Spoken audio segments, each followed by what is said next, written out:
بسم الله الرحمن الرحيم اللهم صل على سيدنا ومولانا محمد وعلى آل سيدنا محمد صلى الله تعالى عليه وآله وسلم اللهم ربنا افتح علينا حكمتك وانشر علينا رحمتك يا ذا الجلال والإكرام۔ ناظرین اکرام، ہم اس کے پارٹ اول میں بوسطہ سعدی کے پارٹ اول میں حضرت شیخ سعدی کے حالات بیان کیے ہیں اور فارسی کی مختصر انداز میں تاریخ بیان کی ہے، آپ وہاں سے وہ معلومات لے سکتے ہیں۔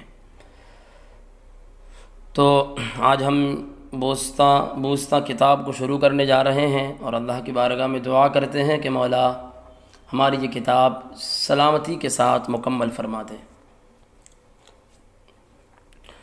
تو اس سے قبل کہ میں سبق کو شروع کروں، کچھ باتیں بیان کروں، وہی جو باتیں جو میں نے گلستہ سعدی میں جو باتیں بیان کی ہے، چند باتیں، کیونکہ یہ کتاب الگ سے پڑھائی جا رہی ہے تو یہاں پر بھی میں جو ہے بولنا مناسب سمجھتا ہوں۔ ایک حدیث پاک میں آتا ہے فارسی زبان کی اہمیت کے بارے میں کہ اہل فارس میرے آقا کی بارگاہ میں حاضر ہوئے اور عرض کیا یا رسول اللہ، ہمیں عربی نہیں آتی، ہمیں آپ جو ہیں فارسی ہی زبان میں کلام پاک کی تلاوت کی اجازت دیں۔ اللہ کے رسول نے حضرت سلمان فارسی سے لکھوا کر سورہ فاتحہ کا ترجمہ ان کو جو ہے تلاوت کرنے کی اجازت دی۔ اور امام اعظم رضی اللہ تعالی عنہ بھی قدیم قول کے مطابق فرمایا کرتے تھے کہ نماز میں اگر فارسی زبان میں اگر کوئی تلاوت کرے تو اس کی نماز ہو جائے گی۔ یہ ان کا پرانا قول تھا، قدیم قول تھا، اب حضرت نے اس سے رجوع بھی فرمایا۔ لیکن فضیلت کے بارے میں بول رہا ہوں میں کہ اس سے فضیلت فارسی زبان کی ظاہر ہوتی ہے اور اس کا اندازہ ہوتا ہے، تو ہمیں فارسی زبان کو فراموش نہیں کرنا چاہیے، اس کی بھی طرف توجہ دینا چاہیے اور اس پہ بھی جو ہے ہمیں کام کرنے کی ضرورت ہے۔ تو اب اس سے زیادہ کچھ نہ کہتے ہوئے میں سبق کو شروع کروں۔ بسم اللہ الرحمن الرحیم، اللہ کے نام سے شروع جو نہایت مہربان رحمت والا۔ بنام جہاندار جاں آفری، حکیم سخن در زباں آفری۔ خدا کے نام سے شروع جو دنیا کو قائم رکھنے والا، جان کو پیدا کرنے والا، ایسا حکیم ہے جو زبان میں بولنے کی طاقت پیدا فرمانے والا ہے۔ یہ اس کا ترجمہ ہوا پہلے شعر کا، اور یہ بات یاد رکھیں کہ جو بوسطہ ہے یہ نظم کی صورت میں ہے اور گلستہ جو ہے یہ نثر کی صورت میں ہے، تو اس میں آپ کو تمام کے تمام اشعار ہی ملیں گے۔ تو پہلا شعر ہے بنام جہاندار، خدا کے نام سے شروع جو دنیا کو قائم رکھنے والا۔ اب آپ سوچ رہے ہوں گے کہ لفظ خدا یہ کہاں سے لا رہے ہیں، خدا تو عبارت میں ہے نہیں، تو آپ یاد رکھیں یہاں پر لفظ خدا محذوف ہے اور اصل ہے بنام خدا جہاندار، تو خدا کے نام سے شروع جو دنیا کو قائم رکھنے والا، لفظ خدا محذوف ہے۔ بنام خدا یہ اضافت ہے یہاں پر، اور بناب میں جو با ہے یہ حرف ربط ہے، معنی سے کا دے گا یا ساتھ کا۔ خدا کے نام سے شروع، خدا کے نام کے ساتھ شروع کرتا ہوں، ایسا بھی بول سکتے ہیں۔ حرف ربط ہے، البتہ با جو ہے حرف ربط ہے۔ اب جب با کی بات آ گئی ہے تو اس میں آپ کو میں ایک بات یہ بھی بتا دوں کہ با جو ہے یہ فعل پر بھی داخل ہوتا ہے اور اسم پر بھی داخل ہوتا ہے۔ با جو حرف ہے یہ فعل پر بھی داخل ہوتی ہے، اسم پر بھی داخل ہو جاتی ہے۔ تو لیکن علماء فارسی نے کہا کہ با جب فعل پر داخل ہو تو اس وقت با اکثر جو ہے وہ زائد ہوتی ہے جب با فعل پر داخل ہو، اور ہم اکثر دیکھا کرتے ہیں کہ فعل امر جو ہے اس پر با زیادہ تر داخل ہوتی رہتی ہے۔ تو جب با فعل پر داخل ہو تو با کیا ہوتی ہے، زیادہ تر زائد ہوتی ہے۔ اب جب با فعل پر داخل ہو تو ہم با پر اعراب کیا پڑھیں گے، زبر پڑھیں گے یا زیر پڑھیں گے یا پیش پڑھیں گے، تو اس کے بارے میں بھی قاعدہ بتایا گیا ہے کہ جب با فعل پر داخل ہو، یہاں پر چونکہ اسم پر داخل ہے لیکن میں فعل کی بات کر رہا ہوں، جب با فعل پر داخل ہو تو اس وقت آپ یہ یاد رکھیں کہ با کے بعد جو سب سے پہلا حرف ہے وہ دیکھیں کہ وہ مضموم ہے یا مکسور ہے یا مفتوح ہے، یعنی با کے بعد جو سب سے پہلا حرف ہے اس پر ضمہ ہے یا کسرہ ہے یا جو ہے زبر ہے، فتح ہے۔ تو اگر با کے بعد جو سب سے پہلا حرف ہے اگر وہ مضموم ہو تو ہم با کو بھی جو ہے مضموم پڑھیں گے، با پر بھی پیش پڑھیں گے۔ جیسے کہ آپ بولتے ہیں بگو، تو چونکہ وہاں پر پیش ہے تو یہ با کو بھی کیا پڑھیں گے؟ پیش پڑھیں گے۔ اسی طرح لیکن اگر با کے بعد جو سب سے پہلا حرف ہے وہ اگر مضموم نہ ہو بلکہ مکسور ہو یا مفتوح ہو تو ہم با کو جو ہے با پر ضمہ نہیں پڑھیں گے اور زبر بھی نہیں پڑھیں گے، بلکہ با کے نیچے زیر پڑھیں گے۔ اگر با کے بعد با فعل پر داخل ہو اور با کے بعد جو ہے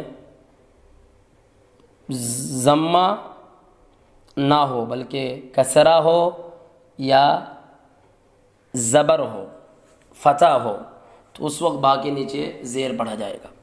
لیکن اگر با اسم پر داخل ہو تو کہا کہ ہمیشہ جب بھی با اسم پر داخل ہو تو با پر زبر ہی پڑھا جائے گا۔ جیسے ہم نے یہاں پر پڑھا، بنام ہم نے نہیں پڑھا بلکہ بنام خدا، با پر ہم نے زبر پڑھا ہے۔ تو اس بات کا خیال رکھیں، یہ میں نے آپ کو قاعدہ بتایا ہے۔ بنام خدا، خدا کے نام سے شروع۔ مصنف نے اپنی کتاب کو خدا کے نام سے شروع کی، اللہ کے نام سے شروع کی۔ وجہ ظاہر ہے کہ کلام مجید کی اتباع کرتے ہوئے، احادیث کریمہ اور اسلاف کے طریقے کو اپناتے ہوئے کہ کلام مجید خود بسم اللہ سے شروع ہے، تسمیہ سے شروع ہے، اور اسلاف بھی جب بھی اپنی کتاب کو شروع کرتے ہیں یا کسی کتاب کی تصنیف فرماتے ہیں تو وہاں پر بھی جو ہے سب سے پہلے تسمیہ پڑھتے ہیں، تسمیہ لکھتے ہیں اور جو ہے اس کا بہت زیادہ خیال کرتے ہیں۔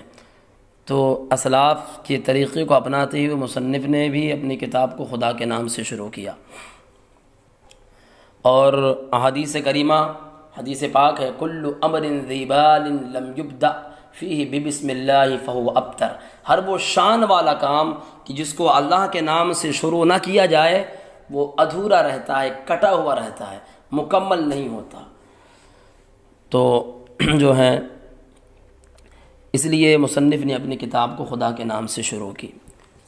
اتنی گفتگو کے بعد آگے چلتے ہیں۔ جہادار، دنیا کو قائم رکھنے والا، جہاں مانا دنیا پر دار قائم رکھنے والا، تو جہادار دنیا کو قائم رکھنے والا۔ جاں آفری، جان کا مانا جان ہے، اور آفری پیدا کرنے والا، آفریدن مصدر سے، اسم فاعل سماعی، اور دار بھی جو ہے یہ اسم فاعل سماعی۔ تو جہادار دنیا کو قائم رکھنے والا، جان آفری دنیا جان کو پیدا کرنے والا، یہ دونوں کے دونوں اسم فاعل سماعی ہے۔ اسم فاعل سماعی، اسم فاعل کسے کہتے ہیں؟ اسم فاعل وہ اسم ہے جو ایسی ذات پر دلالت کرے جس سے فعل صادر ہو یا فعل کا اس سے کوئی تعلق ہو، جیسے کنندہ، کرنے والا۔ اسم فاعل کی دو قسم ہو جاتی ہے، اسم فاعل سماعی اور اسم فاعل قیاسی۔ اسم فاعل قیاسی کہ جس کے بنانے کا کوئی قاعدہ مقرر ہوتا ہے، لیکن اسم فاعل سماعی اس کے بنانے کا کوئی قاعدہ مقرر نہیں ہوتا، البتہ اہل زبان سے جیسا سنا گیا ویسا مان لیا گیا۔ اب اسم فاعل قیاسی بناتے کیسے ہیں؟ بہت آسان طریقہ ہے، آپ کتابوں میں پڑھتے بھی ہیں کہ امر کے واحد حاضر پر آپ لفظ ندا بڑھا دیں تو اسم فاعل قیاسی بن جاتا ہے۔ جیسے کہ لفظ کن ہے، کن کے آپ ندا بڑھا دیں تو کنندہ ہو جائے گا اور اسم فاعل قیاسی بن جائے گا۔ اور ایک اسم فاعل سماعی، اس کے بنانے کا کوئی قاعدہ مقرر نہیں، اہل زبان سے جیسا سنا گیا ویسا مان لیا گیا۔ اہل زبان مختلف طریقوں سے اسم فاعل سماعی بناتے ہیں۔ کبھی کرتے کیا ہے کہ امر حاضر کے شروع میں کوئی اسم زیادہ کر دیتے ہیں، جیسے کہ دور و بین، دور سے دیکھنے والا، اسم فاعل بن گیا۔ کبھی کیا کرتے ہیں کہ امر حاضر کے آخر میں لفظ گار یا لفظ ہا یا لفظ ار یا لفظ الف نون بڑھا دیتے ہیں، جیسے کہ پرہیزگار ہے، لفظ گار بڑھا دیا، پرہیز بچنے والا۔ استر ہے تو لفظ ہا بڑھا دیا تو استرا ہو گیا، مونڈنے والا۔ افتا ہے تو آخر میں جو ہے الف نون بڑھا دیا۔ خیزہ ہے، آخر میں الف نون بڑھایا، گرنے والا، اٹھنے والا۔ اور آخر میں کبھی الف بڑھا دیتے ہیں، جیسے کہ بینا، بین کے آگے الف بڑھا دیا تو بینا ہو گیا، دیکھنے والا، اس میں فاعل ہے اور یہ بھی سماعی ہے۔ یہ ایسا سنا گیا ہے کہ اس طرح جو ہے وہ کرتے ہیں۔ اور کبھی کبھی کیا ہوتا ہے بعینہ امر حاضر کو اسم فاعل کے معنی میں لے لیتے ہیں اہل زبان۔ جیسے کہ آپ کو مثال دوں، لفظ دار آپ دیکھ سکتے ہیں، جہاں دار میں دار ہمیں لگ رہا ہے کہ یہ امر ہے، لیکن اس کو جو ہے اسم فاعل کے معنی میں استعمال کر لیا گیا، رکھنے والا۔ اسی طرح زار ہے رونے والا۔ کبھی کبھی ماضی مطلق کے آخر میں لفظ گار یا لفظ ار بڑھاتے ہیں، جیسے کہ پروردن سے ماضی مطلق پرورد آیا، لفظ گار آخر میں بڑھا دیا، پروردگار پالنے والا۔ لفظ خریدن مصدر سے مول لینا تو لفظ خرید یہ ماضی مطلق ہے، اس کے آخر میں ار بڑھا دیا، خریدار ہو گیا، یہ بھی اسم فاعل سماعی بن گیا۔ اسم کے آخر میں کبھی لفظ ناک بڑھا دیتے ہیں، جیسے غمناک غم کرنے والا۔ اور کبھی کیا ہوتا ہے کہ اسم کے آخر میں لفظ گار یا گر بڑھا دیتے ہیں اسم کے آخر میں، جیسے کہ لفظ وہ ستم گر ہے، ستم ظلم، گر بڑھا دیا تو ہو گیا ظلم کرنے والا۔ مدد اسم ہے، لفظ آخر میں گار بڑھا دیا تو مددگار مدد کرنے والا ہو گیا۔ یہ ایک طریقہ ہے جو اہل زبان مختلف طریقوں سے اسم فاعل بناتے ہیں، یہ میں نے آپ کو جو ہے بتایا۔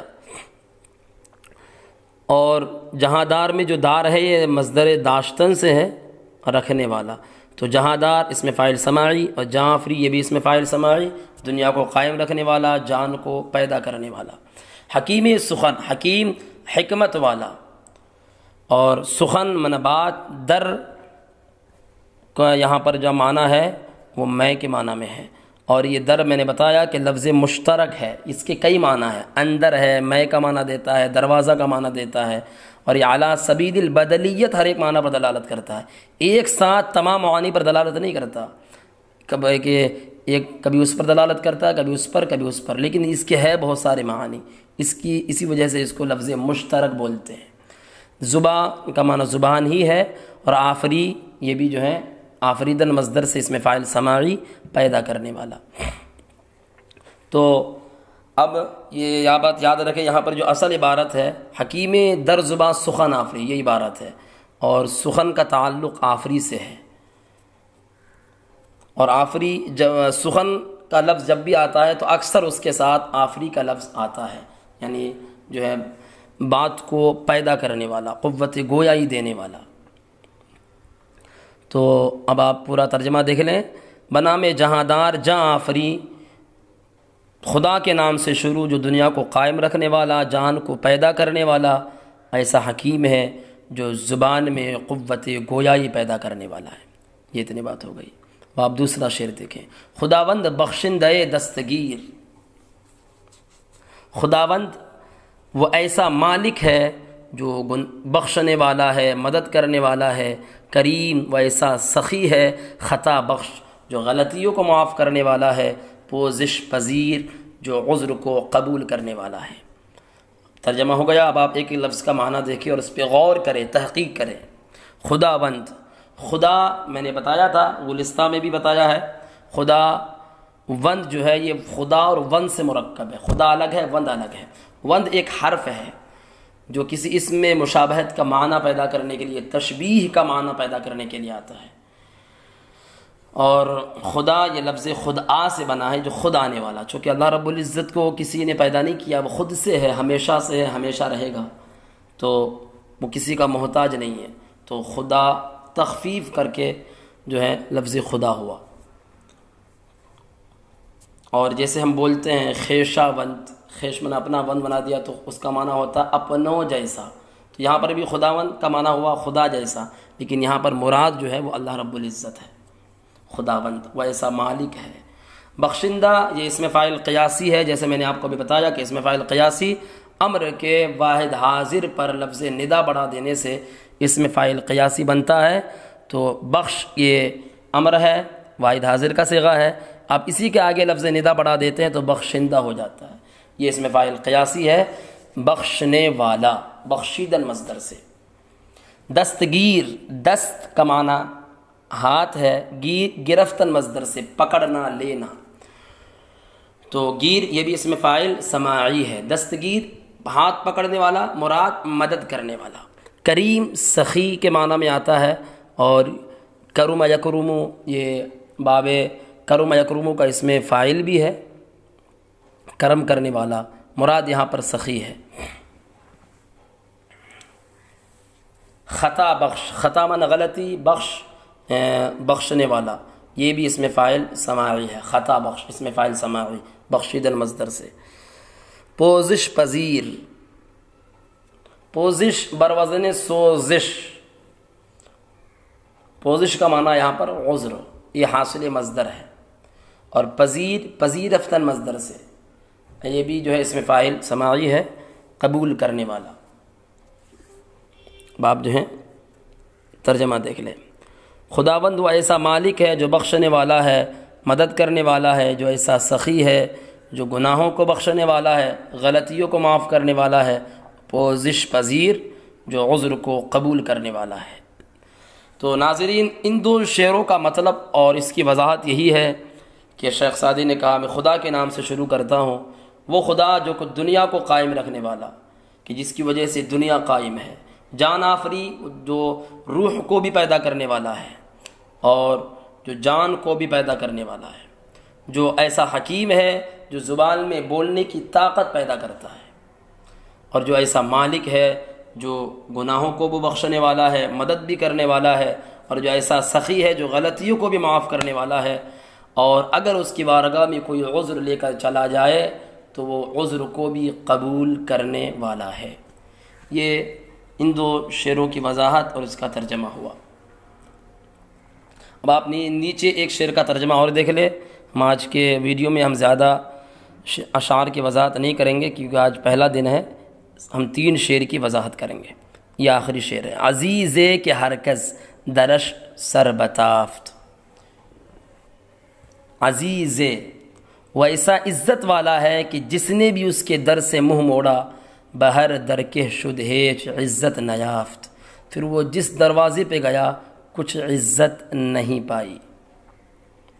عزیزے، آپ ایک ایک لفظ کا ترجمہ دیکھیں۔ عزیز یہ عزت والا بھی اس کا معنی آتا ہے، غالب کے بھی معنی میں بھی آتا ہے، معزز محترم کے معنی میں بھی آتا ہے، اور عزیز عز یعز باب ضرب یضرب سے عزیز ہے۔ تو عزیز و ایسا عزت والا ہے کہ میں نے بتایا تھا کہ یہ اسم موصول کی علامت ہے۔ میں نے بتایا تھا کہ اسم موصول کی علامت کہ تب بنے گی جب کہ جو ہے یا مجہول کے بعد ہو۔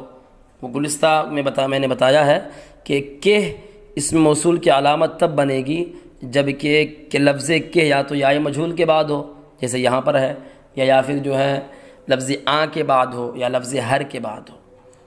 لیکن اگر ان کے بعد نہ ہو اور لفظ ایک کہ جو ایک وہ ہوتا ہے جو کہ قدام کے معنی میں ہوتا ہے، اور وہ اس وقت اس میں استفہام میں سے ہوتا ہے، لیکن یہاں پر جو کہ ہے یہ قدام کے معنی میں نہیں بلکہ لفظ کہ جو کے معنی میں ہے، اور یہ اس میں موصول کی علامت ہے لفظ کہ۔ ہرکز درش سر بتافت، ہرکز یہ مرکب ہے ہر کہ از سے، مخفف کر کے تخفیف کر کے جو ہے ہرکز ہوا۔ ہر یہ فارسی میں منطق کے اندر موجبہ کلیہ کا سور ہے، اور یہ اپنے تمام افراد پر دلالت کرتا ہے، تمام سب کے معنی میں آتا ہے۔ کز کہ از، اور یہاں پر بھی جو کہ ہے وہ بھی اس میں موصول کی علامت ہے کیونکہ لفظ ہر کے بعد ہے۔ اور از کا معنی سے در درش، یہاں پر در جو ہے وہ دروازے کے معنی میں ہے۔ میں نے بتایا تھا کہ در یہ لفظ مشترک ہے، کبھی دروازے کا معنی دیتا ہے، کبھی میں کا، اور کبھی اندر کا معنی دیتا ہے، تو یہاں پر یہ دروازے کے معنی میں ہے۔ شین یہ ضمیر ہے، اور یہ ضمیر اضافی ضمیر متصل ہے۔ ضمیر کی 2 قسمیں ہوتی ہیں، ایک ضمیر متصل اور ایک ضمیر منفصل۔ کچھ ضمیر متصل ہوتی ہیں اور کچھ ضمیر منفصل ہوتی ہے۔ ضمیر متصل وہ ضمیر جو اپنے ما قبل سے ملی ہو، جدا نہ ہو، اور ضمیر منفصل جو اپنے ما قبل سے جدا ہو، ملی نہ ہو۔ جیسے کہ لفظ او، آپ بولے سگے او، اس کا کتا، تو یہاں پر جو لفظ او یہ بھی ضمیر ہے لیکن یہ ضمیر منفصل ہے، متصل نہیں ہے۔ اور یہاں پر آپ دیکھ لیں درش، تو یہ اپنے ماقبل سے چونکہ ملی ہوئی ہے، جدا نہیں ہے، تو یہ ضمیر جو ہے ضمیر متصل ہے۔ اب چونکہ یہاں پر اضافت ہے، درش اس کا دروازہ یہ معنی ہے، تو اضافت کے بارے میں بھی تو میں نے اس میں بتائی ہے، اب یہاں پر بھی جو ہے بیان کر دوں، چونکہ یہ کتاب دوسری کتاب ہے۔ اضافت ایک اسم کی دوسرے اسم کی طرف نسبت کرنا اس طور پر کہ مخاطب کو پوری بات معلوم نہ ہو سکے، اس میں جو ہے نسبت تام نہیں ہوتی ہے، مخاطب کو پوری بات معلوم نہیں ہوتی ہے۔ اور جو ہے اس میں دو چیزیں ہوتی ہے، مضاف اور مضاف الیہ۔ مضاف جس چیز کی ہم نسبت کرتے ہیں، اور مضاف الیہ جس کی طرف نسبت کر رہے ہوتے ہیں۔ اور اس میں کچھ علامات بھی ہے، اردو میں بھی علامات ہیں، فارسی میں بھی علامات ہیں۔ اردو میں جو ہے اضافت کی جو علامات ہیں وہ تو سب جانتے ہیں، کاکے کی، رارے ری اور نانے نی، جس چیز کے اندر پایا جائے وہ جو ہے اس میں اضافت ہوگی، اور سمجھ لیجئے کہ یہاں پر اضافت ہے۔ اور فارسی میں بھی علامات ہے، ہم مختلف کتابوں میں پڑھے ہیں کہ فارسی میں علامات کل زیادہ تر 3 بیان کرتے ہیں، لیکن میں بتا دوں کہ فارسی میں اضافت کے علامات جو ہیں وہ کل 6 ہیں، 3 قلیل الاستعمال ہے اور 3 کثیر الاستعمال ہے۔ علماء زیادہ تر وہ 3 کثرت استعمال کی وجہ سے ان تینوں کو بیان کرتے ہیں، لیکن 3 کو بیان نہیں کرتے ہیں۔ وہ 3 ہیں را، از، با، یہ 3 قلیل الاستعمال ہے، اور کثیر الاستعمال کسرہ یعنی زیر اور حمزہ اور یاء مجہول، یہ تینوں چونکہ زیادہ تر استعمال ہوتا ہے، اس لیے علماء انہی تینوں کو زیادہ تر بیان کرتے ہیں اور ان تینوں کو چھوڑ دیا کرتے ہیں۔ تو خیر آپ انہی 3 چیزوں کو یاد رکھیں۔ اضافت کی علامت فارسی میں زیر ہے، حمزہ ہے اور یاء مجہول ہے۔ تو درش یہاں پر اضافت ہے، اس کا دروازہ، تو اضافت کی علامت میں نے آپ کو بتا دی۔ اس کے بعد جو ہے پھر اضافت کی 2 قسمیں ہوتی ہے، ایک اضافت مستوی اور ایک اضافت مقلوبی۔ اضافت مستوی کہ جس میں وہ اضافت ہوتی ہے جس میں مضاف پہلے ہوتا ہے، مضاف الیہ بعد میں ہوتا ہے، اور اس پر مضاف پر کوئی علامت نہیں ہوتی ہے، یہ اضافت مستوی ہوتا ہے، اور یہ زیادہ تر اس کا استعمال بھی ہوتا ہے۔ اور اضافت مقلوبی کہ جس میں مضاف الیہ پہلے ہوتا ہے، مضاف بعد میں ہوتا ہے، اور اس پر کوئی علامت نہیں ہوتی ہے۔ اضافت مستوی میں علامت ہوتی ہے کہ جس کے ذریعے ہم پہچان لیتے ہیں، لیکن یہاں پر کوئی علامت نہیں ہوتی ہے۔ جیسے کہ آپ مثال کے طور پر بولے پشت پناہ، تو اصل ہونا چاہیے پناہ پشت، لیکن بولتے ہیں کیا پشت پناہ۔ تو جب ایسی نوبت آ جائے کہ جب مضاف الیہ پہلے ہو اور مضاف بعد میں ہو، تو اس وقت پھر علامت ہم نہیں لگاتے ہیں۔ جیسے آپ بولے جہاں شاہ، اصل بولتے ہیں شاہ جہاں، لیکن کبھی جہاں شاہ بول دیتے ہیں، تو جب جہاں آپ مضاف الیہ پہلے رکھے اور مضاف بعد میں رکھے تو وہاں پر علامت نہیں لگاتے ہیں۔ اس کے بعد ہے سر کا معنی سر ہی ہے، اور بتافت، بتافت تافتن مصدر سے ہے موڑنا، بتافت یہ فعل ماضی مطلق مثبت معروف ہے، اور بتافت میں جو با ہے یہ زائد ہے۔ تافت فعل ماضی مطلق مثبت معروف، اس نے منہ موڑا۔ بہر در کے شد، بہر، با در کے معنی میں ہے، ہر کا معنی تمام ہے، اور در کا معنی دروازہ ہے، کہ جو کے معنی میں اس میں موصول کی علامت ہے۔ شد یہ فعل ماضی مطلق مثبت معروف ہے، شد ہوا شدن مصدر سے، ہونا رہنا، شد ہوا۔